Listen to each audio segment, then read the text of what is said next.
Love you. ఈ ప్రేమల్ని నేను నమ్మను. ఈ జనరేషన్ ప్రేమల్ని అస్సలు నమ్మను. నేనేదైనా యాక్సెప్ట్ చేయాలంటే మినిమం ఉండాలి. మనకేదైనా కావాలనిపించినప్పుడు కొనేయడమే. అది ప్రేమ అయినా పగైనా కొనే.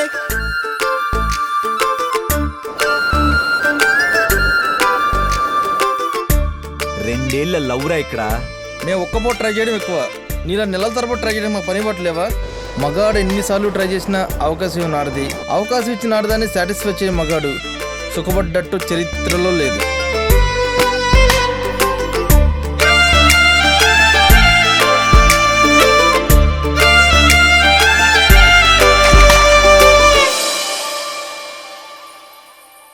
నాకు ఆల్రెడీ ఎంగేజ్మెంట్ అయిపోయింది.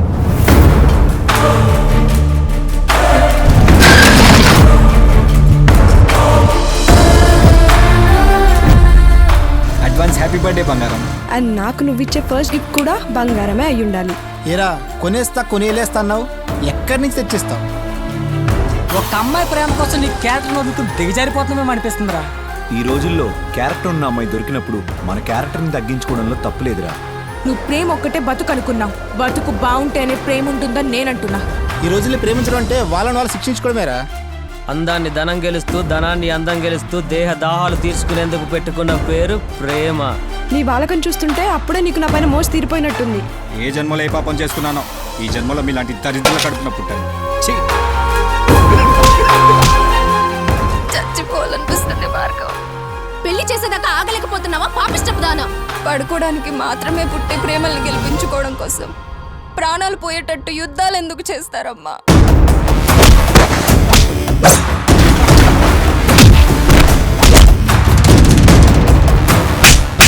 ఇక్కడ తప్పు చేసిన వాళ్ళు ఎవరికైనా ఒక్కటే తీర్పు. మన కులపాల కంచంలో ఎంగిలి మెతికే ముట్టరు, అట్టాంటిది వేరే కులం దాన్ని ఎట్టా ముడతావురా? మీ కులాలు కట్టుబాట్లు, మతాలు పంతాలు బ్రతుకు పోరాటం మీద చూపించండి, అంతేకాని మాలాంటి ప్రేమికుల మీద కాదు.